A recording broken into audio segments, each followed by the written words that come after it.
69వ అధ్యాయం కీర్తనలు 69 2వ వచనం.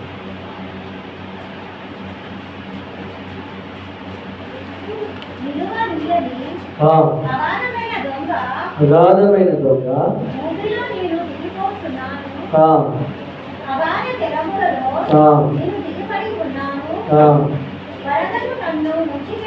వరదలు నన్ను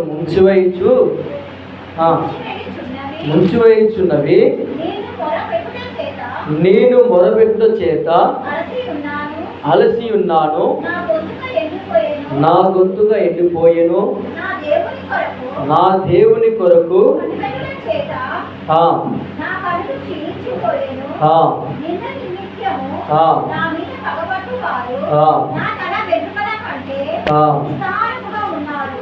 హల్లెలూయా, హల్లెలూయా. రోజు వాక్యం అంతా ఏంటిదంటే వరదలు అనండి, వరదలు కదా. వరదలు వచ్చి చాలా ప్రాంతాలు మునిగిపోయాయి. హల్లెలూయా, జాగ్రత్తగా కొద్దిసేపు హల్లెలూయా. వాక్యం ఈరోజంతా ఇక్కడ దావీదు భక్తుడు ఏమంటున్నాడంటే, ప్రార్థన చేస్తూ ఉన్నాడు, మొర పెడతా ఉన్నాడు. ఏమనంటే, అయ్యా ఈ వరదల చేత నేను మునిగిపోతూ ఉన్నాను, ఈ వరదల చేత నేను కొట్టుకొని పోతూ ఉన్నాను, ఈ వరదల చేత నా కుటుంబం నాశనం అయిపోతూ ఉంది, ఈ వరదల చేత నాకున్న ఆస్తి అంతా కూడా నాశనం అయిపోతూ ఉంది. ఈ వరదల నుంచి నన్ను కాపాడండి, ఈ వరదల్లో నుంచి నన్ను రక్షించండి, ఈ వరదలో నుంచి నన్ను పైకి లేవనెత్తండి అని ఈ దావీదు భక్తుడంట ముంబారు ప్రార్థన చేస్తూ ఉన్నాడు. ఏమని? వరదలు ముంచివేస్తూ ఉన్నాయి, వరదలంట చంపేస్తాయంట. హల్లెలూయా. మొన్న వచ్చిన వరదలకి ఎలాగుందంటే, ఖమ్మం మీరు చూసారో చూడలేదో, సగానికి ఖమ్మం అంతా కొట్టుకుపోయింది. హల్లెలూయా. చనిపోయిన వారు చాలామంది ఉన్నారు, కొంతమంది సురక్షితంగా ఉన్నారు. ఆస్తి నష్టం కలిగిన వారు చాలామంది ఉన్నారు. కొంతమంది కుటుంబాలు అయితే ఏం చేస్తాయి? చంపేస్తాయి, ఇంకా ముంచివేస్తాయి. హల్లెలూయా, హల్లెలూయా. వరదలు చాలామంది విజయవాడ పట్టణంలో కూడా ఆ వరదలు వచ్చేసి ఎంతో గ్రామాలు నశించిపోయాయి. చాలామంది నోట విన్నాం కదా. హల్లెలూయా. అది వచ్చింది కూడా దాదాపుగా ఒక 5 గంటల్లోనే ఆ చుట్టూ గమ్మేసినాయి. చాలా మటుకి బ్రిడ్జిలు కూడా. వరదలు ఏం చేస్తాయంటే నష్టాన్ని తెచ్చిపెడతాయి, నాశనాన్ని తెచ్చిపెడతాయి. వరదలు మన జీవితాన్ని కదలకుతలం చేస్తూ ఉంటాయి. అక్కడున్న మనుషులు కూడా ఆ 2 రోజులు కూడా ఎలాగైపోయారంటే, వాళ్ళ జీవితం అంతా ఏమి ఆధారం లేదు, ఇక కట్టుకోవడానికి కట్టుబట్టలతో బయటకు వచ్చారు. బట్టలు కూడా ఆఖరికి కొట్టుకొని వెళ్ళిపోయారు. చెడు అనే అలవాట్లు కూడా. ఆత్మీయతలో మనం కూడా ఎలాగుండాలి అంటే, ఒక బలంగా ఉండాలి. ఏ వరద వచ్చి కొట్టినా నువ్వు ఎలాగుండాలి అంటే గట్టిగా ఉండాలి, స్థిరంగా ఉండాలి. ఒకరు సంఘంలో ఎలా ఉండాలంటే ఒక స్తంభం వలె ఉండాలి. స్తంభం అంటే ఇది ఏంటిది? ఇది స్తంభం అనుకోండి, దీన్ని కొట్టినా కూడా అది ఎలా ఉంటుంది? గట్టిగా ఉంటుంది. మీరు కూడా వరదలు వచ్చాయి కదా, నా కుటుంబం నాశనం అయిపోయింది, నా కుటుంబం పరిస్థితి ఇలా అయిపోయిందని, నా జీవితం ఇలా అయిపోయిందని నువ్వు స్థిరంగా ఉండకుండా రకరకాలుగా వెళ్ళిపోయే వారు ఉంటారు. దేవుని వాక్యం ఏమంటుందంటే, ఏ వరదలు వచ్చినా, ఏ కష్టం వచ్చినా, ఏ ఇబ్బందులు వచ్చినా, ఏ ఆటంకం వచ్చినా నువ్వు దేవుని యందు నమ్మకం కలిగి ఉండాలి. ఆమేన్, హల్లెలూయా. దావీదు భక్తుడు ప్రార్థన చేస్తూ ఉన్నాడు. ఏమనంటే, అయ్యా ఈ వరదల చేత నేను మునిగిపోతూ ఉన్నాను, ఈ వరదల చేత నేను కృంగిపోతూ ఉన్నాను, ఈ వరదల చేత ఈ వరదలో బాధించలేకపోతా ఉన్నానని కన్నీరుతో ప్రార్థన చేస్తూ ఉన్నాడు. ఎలాగా? కన్నీటితోటి. వరదలు అనే సమస్యలు మీకు రావచ్చు. వరద అంటే ఏదో నీళ్ళనే కాదు, కానీ ఇంకా అనేకమైన అప్పుల సమస్యలు కావచ్చు, రోగ సమస్య కావచ్చు. ఒకరికి పోగానే ఒకరి జ్వరం, ఒకరికి ఇంట్లో ఒకరి తగ్గగానే ఇంకొకరి జ్వరం వస్తూ ఉంటుంది. ఒకటి పోగానే ఒక సమస్య పోగానే ఇంకో సమస్య వచ్చి అంటాడుతూ ఉంటుంది. నా ప్రియమైన సహోదరులారా, ఈరోజు మిమ్మల్ని ముంచుతున్న వరదలు ఏంటి? కొంతమంది మునిగిపోతూ ఉంటారు. ఎలాగంటే మందుకు బానిస అయిపోతూ ఉంటారు, తాగుడికి బానిస అయిపోతూ ఉంటారు, వ్యసనాలకి బానిస అయిపోతూ ఉంటారు. ఆ తాగుడు ఏం చేస్తుందంటే మిమ్మల్ని ముంచి వేస్తుందంట. పాపం ఏం చేస్తుందంటే పాపం అని ముంచి వేస్తుంది. రోగం ఏం చేస్తుంది? రోగం ముంచి వేస్తుంది. నీకున్న చెడు అలవాట్లు ఏదైతున్నాయో ఆ అలవాట్లన్నీ కూడా అంట దేవుడు నిన్ను ముంచి వేస్తాయని చెప్తుంది. ఒకవేళ నీలో ఒకవేళ చెడు అలవాట్లు ఉంటే, ఏదైనా చెడు అలవాట్లు అంటే రకరకాలుగా ఏదో ఉండొచ్చు, ఆ చెడు అలవాట్లు ఏదున్నా కూడా అవి మీలోంచి తొలగించుకుందరుగాక. ఆ చెడు అలవాట్లు మనలో ఉంటేనంట అవి ఏం చేస్తాయి తెలుసా? మనల్ని ముంచి వేస్తాయి. ఎప్పటికీ లేవనేయకుండా నానాడికి దిగజారి పోనిస్తూ ఉంటాయి ఆ వరదలు. నా ప్రియమైన సహోదరులారా, ఈరోజు ఏ వరదల చేతైతే మీరు కొట్టుకొని పోతూ ఉన్నారో, ఏ సమస్య చేతైతే మీరు కృంగిపోతున్నారో, దేవుడు అంటున్నాడు, ఇదిగో మీ వరదల చేత ఒకవేళ కృంగిపోతున్నారేమో, లేదా బాధల చేత మీరు కృంగిపోతున్నారేమో, నువ్వు కన్నీటితో ప్రార్థన చేస్తానంట ఆ వరదలన్నీ కూడా నీ దగ్గరికి రావమే. హల్లెలూయా, హల్లెలూయా. వరదలు ఎవరిపైకి వస్తాయి అంటే మొదటి మాట చూడండి ఒకసారి. 2వ సమూయేలు గ్రంథం 22వ అధ్యాయం 5వ గ్రంథం.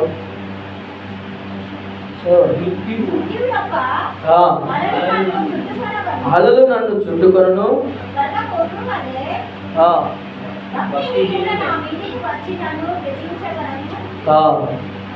చాలు. హల్లెలూయా.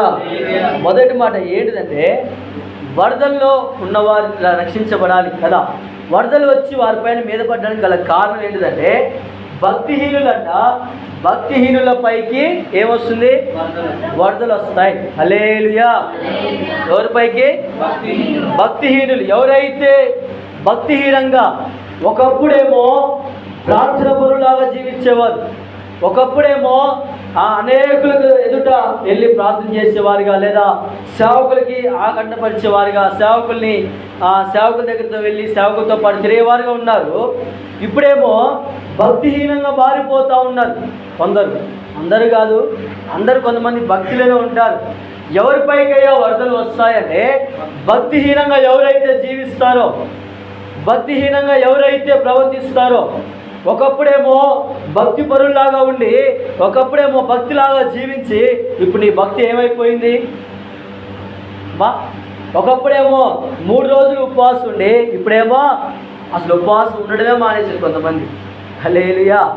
ఏంటిదంటే ఎందుకమ్మా ఉపవాసం ఉండట్లేదంటే షుగరు, ఇంకేంటిది బీపీ, షుగరు బీపీ ఉందని ఏదో ఒక రకాలు చెప్తూ ఉంటారు. దేవుడి వాక్యం ఏముంటుందంటే నీలో భక్తిహీనత ఉంటే వరదలు నిన్ను ముంచివేస్తాయి. నీలో భక్తిహీనత ఉంటే వరదలకి నీ జీవితం కొట్టుకొని పోతుంది. నీలో భక్తిహీనత ఉంటే నీ కుటుంబం అంతా కూడా వరదల పాలైపోతుందంట. హల్లెలూయా. ఒకవేళ నీ భక్తి ఎలాగుంది? ఒకప్పుడు భక్తి పరుల్లాగా జీవించి ఇప్పుడేమో భక్తి లేని వారుగా జీవిస్తున్నారేమో. ఒకవేళ మునుపున్న భక్తి, చాలామందికి గంటలు ప్రార్థన చేసే ప్రార్థన పరులు ఉంటారు, కానీ ఇప్పుడు ఆ భక్తి అంతా కూడా పని ఎక్కువైపోయింది. దేవుడికి స్తోత్రం, నాకు ఆత్రం. హల్లెలూయా. అలాగా అనుకునే వారు అయిపోయారు. మీ భక్తి ఎలాగుండాలి? మీ భక్తి నానాడికి దిగజారిపోకూడదు. భక్తి నానాటికి ఎలాగుండాలంటే పెరుగుతూ ఉండాలంట. ఎలాగుండాలమ్మా? భక్తి పెరుగుతూ ఉండాలి. నీ భక్తికి నీ పక్కన కుడి పక్కనంట సాధనగాడు రాకూడదు. సాధనగాడికి అధికారం ఇవ్వకూడదు. ఎవరికి అధికారం ఇవ్వాలంటే నజరేయుడైన యేసు ప్రభువుకి. ఎలామే? హల్లెలూయా. నీ భక్తి పైన అధికారం సాధనగాడికి ఉండకూడదు. నీ భక్తి నానాటికి మీరు అభివృద్ధి పరుచుకోవాలి. ఒకవేళ ఈరోజు పాటలు పాడామా, రేపు ఇంకో పాట పాడాలి. ఇదే పాట ఆదివారం వచ్చిందంటే ఎక్కడ ఉండాలి? దేవుడి మందిరంలో ఉండాలి. కొంతమంది ఆదివారం వచ్చిందంటే సినిమాల చుట్టూ తిరిగే వాళ్ళు ఉన్నారు, పార్కు చుట్టూ తిరిగేవారు ఉన్నారు, లేదా ఎక్కడికి వెళ్ళి వేరే విధంగా ఉండేవారు ఉన్నారు. ఒకప్పుడు విశ్వాసంలో ఏమో భక్తి గలవారుగా ప్రవర్తించి ఇప్పుడు వినాయకుడి కాడ పెట్టింది తింటున్నారు. దేవుడి వాక్యం ఏమంటుందంటే భక్తి పరులాగా నువ్వు జీవించాలి. భక్తి పరులాగా నువ్వు జీవిస్తే అవునంటే అవును, కాదంటే కాదు. నువ్వు దేవుడిని నమ్ముకున్న బిడ్డవే కదా. దేవుడి రాజ్యంలో నువ్వు ఉండాలి. దేవుడి రాజ్యం నువ్వు చేర్చబడాలంటే నువ్వు భక్తి పరులాగా జీవించాలి. ఒకప్పుడేమో అలాగుండి, ఒకప్పుడేమో లేని స్థితిలో ఉండి, ఇప్పుడు ఉన్న స్థితిలో ఉన్నాక దేవుడిని మరిచిపోయేవారు ఎందరో, దేవుడిని విడిచిపెట్టేవారు ఎందరో ఉన్నారు. నా ప్రియమైన సహోదరులారా, ఈరోజు నీ భక్తి ఎలాగుంది? నీ విశ్వాసం ఎలాగుంది? నీ ప్రార్థన జీవితం ఎలాగుంది? నీకున్న ఆ ప్రార్థన పనులు ఎలాగున్నారు? ఒకసారి మీరు గమనించుకోండి. వినాయకుడు కాడ పెట్టింది తిందాం, లేదా పూజల కాడ పెట్టింది తిందాం, ఏం కాదులే ఆ బొమ్మలకే కదా పెట్టింది తినేసి అని అలా కాదంటే మన భక్తి ఎలాగుండాలి? విగ్రహాలు పెట్టింది తినకూడదు, వేరే వాడి పెట్టింది, చనిపోయిన వాడి కాడ పెట్టింది తినకూడదు. తినకూడదు అంతే. బొట్టు పెట్టుకోకూడదు అంత మాటకే. మన భక్తి పరులాగా జీవించాలి. భక్తిహీనలోకి నువ్వు దిగజారిపోయావా, నీ పైకి ఏమొస్తాయి తెలుసా? వరదలు వస్తాయంట. హల్లెలూయా, హల్లెలూయా. ఏమొస్తాయి మన పైకి? వరదలు వస్తాయి.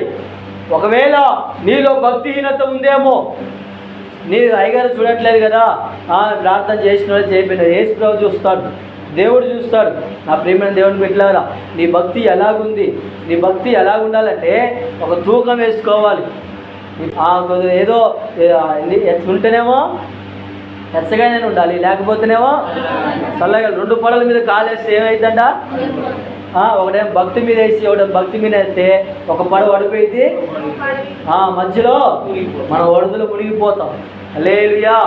ఇప్పటి నుంచైనా నీ భక్తి ఎలాగుండాలంటే భక్తిహీనంగా నీ భక్తి ఉండకూడదు. నీ భక్తి ఎలాగుండాలంటే నిశ్చయంగా అవునంటే అవును, కాదంటే కాదు, అలాగా నీ భక్తి ఉండాలి. ఒకప్పుడు ప్రార్థనలో ఉన్నావు, అదే ప్రార్థన కొనసాగించాలి. ఒకప్పుడు ఉపవాసం ఉన్నావు, అదే ఉపవాసం కొనసాగించాలి. ఒకప్పుడు ప్రార్థన చేస్తే దయ్యాలు పోయినాయి అనుకో, అలాగనే నీ ప్రార్థన జీవితం కొనసాగించాలి. అయ్యగారు రావట్లేదు కదా, ఎలా వర్షం వస్తుంది, చర్చి ఉంటుందా? ఆదివారం ఎవరు వచ్చినా ఎవరు రాకపోయినా ఖచ్చితంగా చర్చి ఉండదు. హల్లెలూయా, హల్లెలూయా. మన భక్తిహీనంగా మనం దిగజారిపోకూడదు. భక్తిహీనంగా మన భక్తి నానాటికి భక్తి పెంచుకోవాలి, కానీ ఏం చేయకూడదు? తగ్గకూడదు.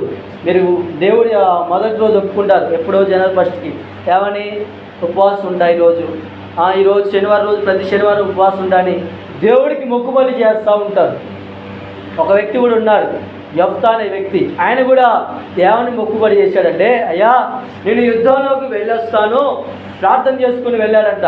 నేను యుద్ధంలోకి వెళ్ళొస్తాను, ఆ యుద్ధంలో నాకు జయం కలిగితే నా ఇంటికి ఎదురు ఏది వస్తే అది నీకు అర్పించేస్తాను. ఆయన కోరుకున్నట్టుగానే ఎదురొచ్చింది. ఎదురొచ్చింది తెలుసా? ఆయన ఏమనుకున్నారంటే, ఆయన గొర్రెలో బెర్రలో మేకలో అడ్డొస్తాయి అనుకున్నాడు, కానీ తన కూతురే ఎదురొచ్చేసింది. తన కూతురే యెఫ్తా ఏడుస్తున్నాడు, అయ్యో దేవుడికి నేను ప్రమాణం చేసుకున్నానే, దేవుడికి నేను విజయంలో గెలిస్తే ఏది అడ్డొస్తే అది ఇచ్చేస్తానని ఒప్పుకున్నా తల్లి అని ఆ తల్లితో, ఆ బిడ్డతో చెప్పి ఏడుస్తుంటే, నాన్న నువ్వు ఏది చెప్తే అది ఇచ్చేస్తే దేవుడికి అనేసిందంట. ఆమేన్, హల్లెలూయా. ఈయన భక్తి ఎలాగుందంటే ప్రతిష్టంగా ఉంది, పవిత్రంగా ఉంది. హల్లెలూయా. మరి నీ భక్తి ఎలాగుంది? నీ భక్తి ఎలాగుంది? ఒకరోజు ప్రార్థన చేస్తే 2వ రోజు చేయరు. ప్రార్థన ఖచ్చితంగా ప్రతిరోజు మీరు ప్రార్థన చేసుకోవాలి. నీ భక్తి నానాడికి దిగజారిపోకూడదు. నీ నువ్వు భక్తిహీనంలోకి నువ్వు పోకూడదు. మొదటి మాట ఏమంటున్నాడంటే, భక్తిహీనతలోకి ఎవరైతే పోతారో వారు ఏం చేస్తారు తెలుసా? వరదలు వచ్చి వాడిని ముంచేస్తాయంట. హల్లెలూయా. ఏం చేస్తాయి? వరదలు వచ్చి ముంచేస్తాయి. కాబట్టి నువ్వు భక్తిహీనంగా నువ్వు దిగజారిపోకూడదు. నా ప్రియమైన సహోదరులారా, ఒకవేళ నీ భక్తి మునుపు ఎలాగుందో అలాగనే నీ భక్తిని కొనసాగించాలి. దేవుడి వైపు విశ్వాసం ఉంచాలి, విశ్వాసం కలిగి ప్రార్థన చేయాలి, విశ్వాసం కలిగి ఉపవాసం ఉండాలి. ఒకప్పుడు అలాగుండి ఒకప్పుడు ఇలా చేస్తే నేను దేవుడి ఆత్మ తెలుసా, వరదలు నిన్ను ముంచివేస్తాయి. వరదలు నిన్ను కాపాడలేవు. వరదల వల్ల ఎందరో నష్టపోయిన వారు ఉన్నారు, ఎందరో శాపంలో పడిపోయిన వారు ఉన్నారు. ఒకవేళ నీలో భక్తిహీనత ఉంటే, ప్రభువా నాలో భక్తిహీనత తొలగించి నన్ను భక్తి పరులాగా మార్చు, నన్ను ప్రార్థన చేయగాక. ఆమేన్, హల్లెలూయా. నయోమి కూడా ఒకప్పుడేమో బెత్లెహేంలో ఉన్నప్పుడేమో ఆ భక్తి అంట చాలా అద్భుతంగా ఉంది. ఆ జీవితం అంతా కూడా ఆశ్రయించబడిన వారిగా ఉంది ఆ కుటుంబం. ఎప్పుడైతే ఆ భక్తిహీనత వదిలేసిందో, ఆ దేవుణ్ణి వదిలేసిందో, ఆ భక్తిహీనతలోకి వెళ్ళిపోయింది. ఆ జీవితం అంతా శాపంగా మారింది. హల్లెలూయా. మరి మీ జీవితం కూడా ఒక శాపంగా మార్చబడాలా, లేదా ఆశ్చర్యకరంగా మార్చబడాలి అంటే, నువ్వు ఒకప్పుడు ఎలాగైతే భక్తి చేసావో, ఒకప్పుడు ఎలాగైతే ముందు వచ్చి కూర్చొని స్తుతి స్తోత్రం హల్లెలూయా కదా, చాలామంది హల్లెలూయా. రోజు మీ భక్తిని చెప్పాల్సిన ఒకటే మాట, మీ భక్తి ఎలాగుండాలంటే నమ్మకంగా ఉండాలి. మీ భక్తిహీనతలోకి మీరు పోయారా, మిమ్మల్ని ఏదో ఒక సమస్య వచ్చి మిమ్మల్ని వెంటాడుతూ ఉంటాయి. ఈ నయోమి కూడా ఈమె జీవితం కూడా ఒకప్పుడు అద్భుతంగా మార్చబడింది. ఇప్పుడేమో ఆ జీవితం అంతా కూడా ఏమీ లేని స్థితిలో అయిపోయింది. ఒకప్పుడు భక్తి పనిలాగా ఉన్నప్పుడేమో ఆశ్రయించబడుకుంటూ వచ్చింది. భక్తి ఎప్పుడైతే దిగజారిపోయిందో ఏమీ లేకుండా అయిపోయింది. ఎప్పుడైతే దేవుళ్ళు అడుగు పెట్టిందో ఆమె ఆశ్రయించబడుకుంటూ వచ్చింది. ఎప్పుడైతే దేవుణ్ణి విడిచి వేరొక దేవుని అనుసరించిందో ఆమె అంతా కూడా, ఆ జీవితం అంతా కూడా నాశనం అయిపోయింది. రూతు జీవితమేమో నీ దేవుడే నా దేవుడు, నీ జనమే నా జనం అనే ఆ రూతు నమ్మింది. ఆ రూతు జీవితం అంతా కూడా దేవుడు ఆశ్చర్యంగా మార్చడమే. హల్లెలూయా. ఈ జీవితం కూడా నానాటికి నువ్వు భక్తిలో దిగజారిపోకుండా భక్తి పరులాగా నువ్వు జీవిస్తే ఏ సమస్య వచ్చినా నేను ఏమి చేయలేవు. ఆమేన్, హల్లెలూయా. రెండో మాట చూడండి ఒకసారి, 27వ అధ్యాయం.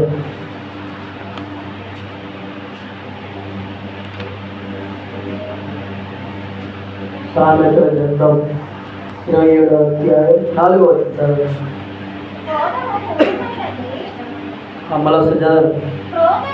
క్రోధము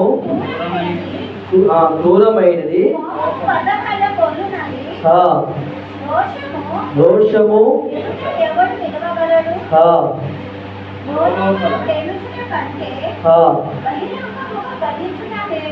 చాలు. హల్లెలూయా, హల్లెలూయా. రెండోది వరద. కోపం అనే వరద మీలో ఉంటేనంట. కోపం, చాలామందికి కోపం ఉండదా? హల్లెలూయా. కొంతమంది పిల్లగాళ్ళు ఎలాగంటే బైక్ ఇట్లా ఉండాలంట. ఈ బైక్ కొనిస్తేనే మంచిగా ఉంటుంది, లేకపోతే ఇంట్లో ఏం చేస్తారంటే చికా చేస్తూ ఉంటారు, కోపం తెప్పిస్తూ ఉంటారు తల్లిదండ్రులకి. బైబిల్ వాక్యం అంతా ఏమంటుందంటే, కోపం మీలో ఉంటే కోపం మిమ్మల్ని ముంచి వేస్తుంది. హల్లెలూయా. కోపం ఏం చేస్తుందమ్మా? ముంచి వేస్తుంది. కోపం చేత ఎవరికైతే కోపం ఉంటుందో వారి కోపం ఏం చేస్తుందో తెలుసా? వరదలకి నాశనం చేస్తుందంట.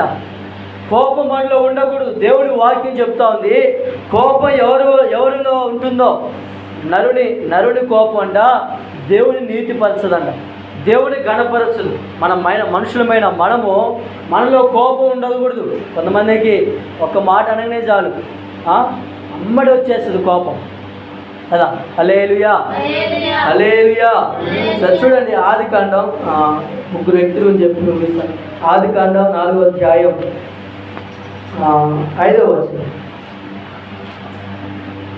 ఆదికాండం 4వ అధ్యాయం 5వ వచనం. కయీను లక్ష్య పెట్టలేదు కాబట్టి కయీనుకు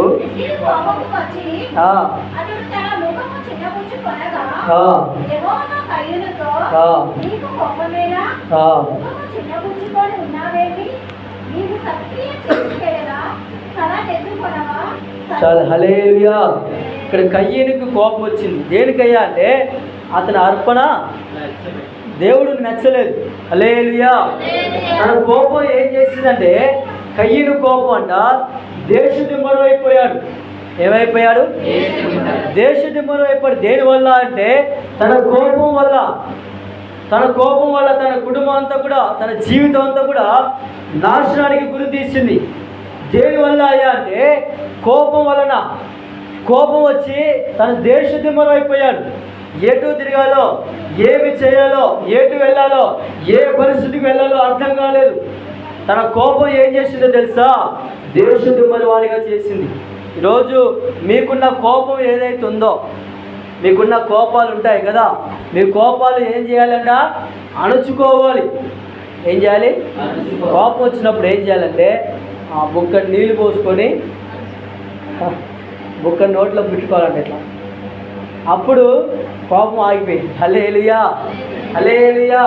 ఇంకో భక్తుడు కూడా, ఆ ఉజ్జియా భక్తుడు ఏం చేశాడంటే, ఇదిగో సేవకుడు రావట్లేదు కదా, సేవకుడి కోసం ఎంతసేపు చూడాలి, ఈ అయ్యగారు వచ్చేదాకా నేను ఎందుకు చూడాలి అనేసి ఆ ఉజ్జియా భక్తుడు ఏం చేశాడంటే, సేవకుడు వేయవలసిన ధూపం, సేవకుడు వేయవలసిన ఆ అర్పణ, సేవకుడు చేయవలసిన పని ఉజ్జియా చేశాడు. ఎందుకో తెలుసా?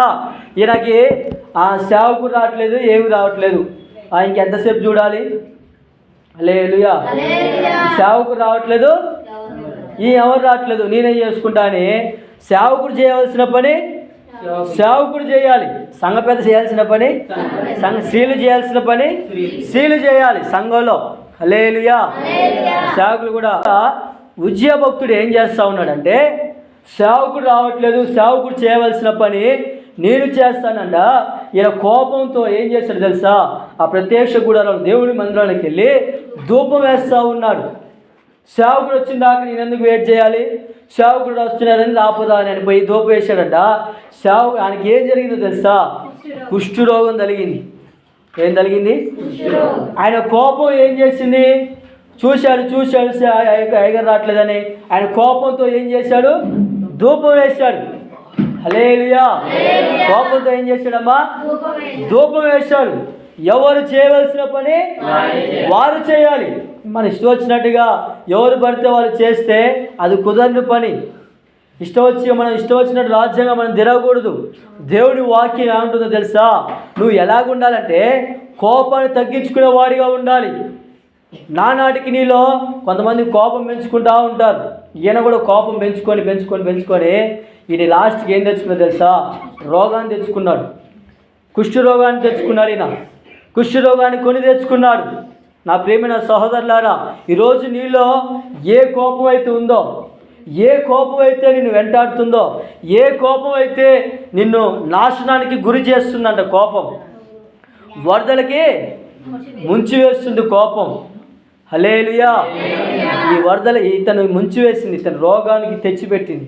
ఈరోజు మనలో ఉన్న మీరు కూడా భార్యాభర్తలు ఉన్నారు ఇక్కడ కదా, మీరు ఎలాగుండాలంటే సమాధానంగా ఉండాలి.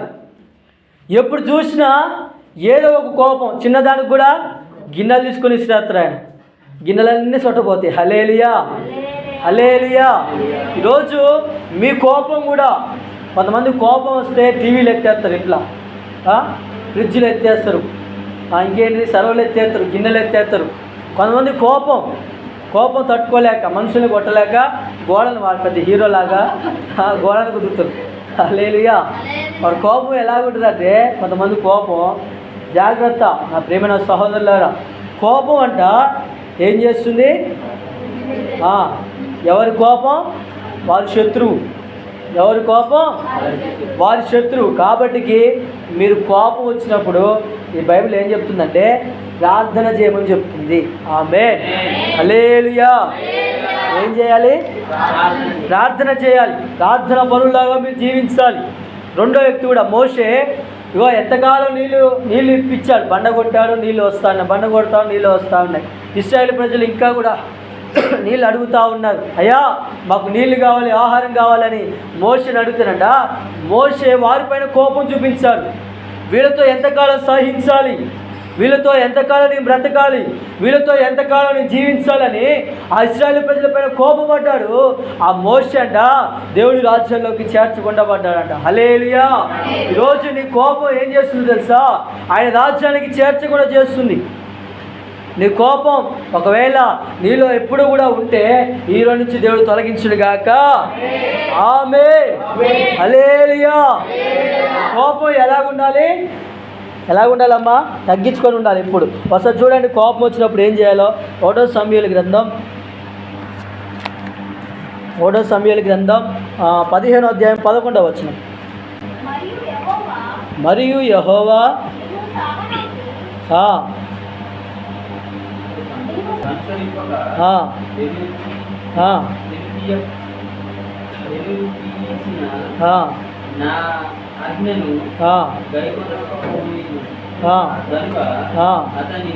అతనిని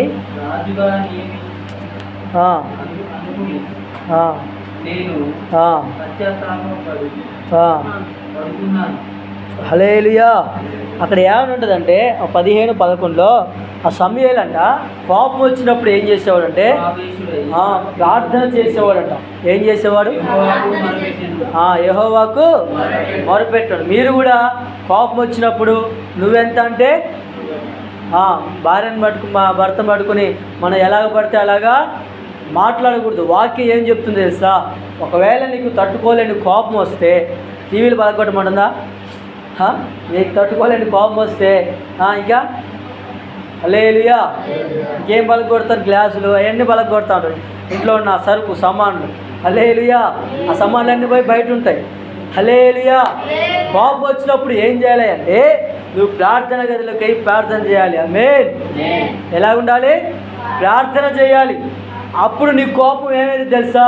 నీ కోపం తగ్గిపోయింది. ఆమేన్. ఒకవేళ నువ్వెంత నేనెంత అన్నానుకో ఆ కోపం ఏం చేస్తుంది తెలుసా? నిన్ను నాశనం చేస్తుందంట. నీ కోపమే నీ శత్రువు అవుతుంది కదా. కాబట్టి నా ప్రేమైన సహోదరులారా, ఒకవేళ నీలో కోపం ఉంటే ఆ కోపాన్ని ఈరో నుంచి అయినా మీరు తగ్గించుకుందురుగాక. మూడో మాట చూడండి ఒకసారి. 2 పేతురు గ్రంథం 2 పేతురు 3వ అధ్యాయం 6వ వచనం.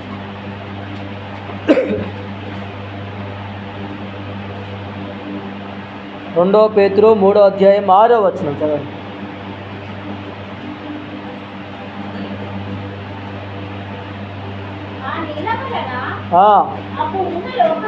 అప్పుడున్న లోకము నీటి వరదలో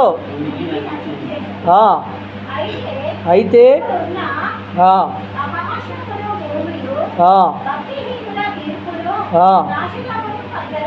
చాలు. హల్లెలూయా. మూడో మాట. మొదటి మాట ఏంటంటే వరదలు వచ్చేసి ఏం చేస్తాయంటే మనం భక్తిహీనంగా ఉంటేనంట ఏం చేస్తాయి? వరదలు మన పైన వినండి. హల్లెలూయా. చివరి మాట అయిపోయింది. వరదలు వచ్చేసి ఏం చేస్తాయంట? మనం భక్తిహీనంగా మీరు జీవించారనుకో మీ వరదలు వచ్చి మిమ్మల్ని మింగేస్తాయి. రెండోదిగా కోపంగా మీరు జీవిస్తారంట వరదలు ఏం చేస్తాయి?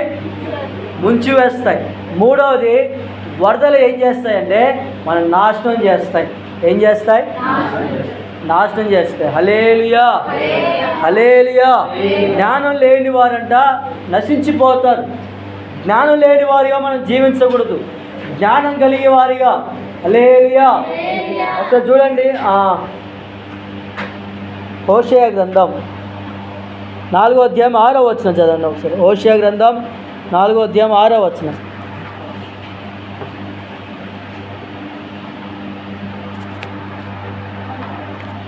హోషేయ గ్రంథం 4వ అధ్యాయం 6వ వచనం. నా జనులు జ్ఞానము లేని వారై నశించుచున్నారు, గనుక చాలు. హల్లెలూయా. జ్ఞానం లేకుండా మనుషులు నాశనం అయిపోతూ ఉన్నారు. ఏం లేక? జ్ఞానం లేక. కొంతమందికి ఒకటి చెప్తే ఒకటి అర్థమైంది. బుద్ధి లేని మనుషులు. హల్లెలూయా. ఏం లేని వాళ్ళు మైండ్లో మెదడు లేని మనుషులు కలిగి జీవించాలి. ఈ పని చేస్తే మేలు కలుగుతుందా లేదా వృధా అయిపోతుందా? ఈ పని చేస్తే ఆశీర్వాదం వస్తుందా రాదా అని మీరు కూడా విచారణ చేయాలి. ఏం చేయాలి? విచారణ చేయాలి. ఈ బజార్ వెళ్తే బేరం వస్తుందా రాదా? ఈ బజార్ వెళ్తే బేరం జరిగిద్దా? ఈ బేరం ఈ బజార్ పైన ఎవ్వడు కొనడు కదా. అలాగా కొన్ని మార్గం బైబిల్ ఏమందంటే మీరు వెళ్తున్న మార్గం అది మేలుకరమైందా లేదా కీడుకరమైందా అని మీరు తెలుసుకోవాలి. జ్ఞానం కలిగి జీవించాలి. బైబిల్ వాక్యం ఏమని చెప్తుందంటే, జ్ఞానం లేక ఎందరో నశించిపోతూ ఉన్నారు, ఎందరో నాశనం అయిపోతూ ఉన్నారు, ఎందరో సమస్యల చేత కృంగిపోతూ ఉన్నారు. ఎందుకయ్యా అంటే వారికి సరిపడా జ్ఞానం లేదు. మేన్ మీకు జ్ఞానం కావాలంటే ఈ బైబిల్ చదవాలి. మేన్ హల్లెలూయా. ఏం చదవాలి? బైబిల్ చదివితే ఖచ్చితంగా మీకు జ్ఞానం వస్తుంది. మేన్ ఏ జ్ఞానం? పక్కన ముంచే జ్ఞానం కాదు, నిన్ను లేపే జ్ఞానం. హల్లెలూయా హల్లెలూయా. బాదం పప్పు తింటే జ్ఞానం వస్తుంది, పిల్లగాళ్ళకి అయ్యి పెడతా ఉంటాం. దేనికి? జ్ఞానం రాడన్నాడు. కానీ బైబిల్ చదివిన వాడంట వాడు జ్ఞానవంతుడు. ఇల్లు కట్టుకుంటాడు. ఇసుక మీద ఇల్లు కట్టినవాడు ఏమైతే ఇల్లు ఊలిపోయింది, బండ మీద కట్టినవాడు స్థిరంగా ఉంటుంది. కాబట్టి నువ్వు కూడా నీ ఇల్లు ఎలా కట్టుకోవాలంటే బండ మీద కట్టుకోవాలి. బండ అంటే ఏంది? యేసు ప్రభు మీద నీ మనస్సు నువ్వు కట్టుకుంటే ఖచ్చితంగా నీకు ఎన్ని వరదలు వచ్చి కొట్టినా నీ ఇల్లుకి ఏం కాదు. ఆమేన్ హల్లెలూయా. ఈ వరదలు కూడా, ఈ మూడో వరద ఏంటంటే జ్ఞానం లేని వాళ్ళంటే నశించిపోతారు. మీరు ఎన్ని సమస్యలు వచ్చినప్పుడు ఎలా జయించాలంటే జ్ఞానం కలిగి జయించాలి. ఆమేన్. ఒకసారి చివరిగా ఒకసారి చూడండి, లూకా సువార్త 17వ అధ్యాయం 26వ వచనం. లూకా సువార్త 17వ అధ్యాయం 26వ వచనం. నోవాహు దినములో జరిగినట్లు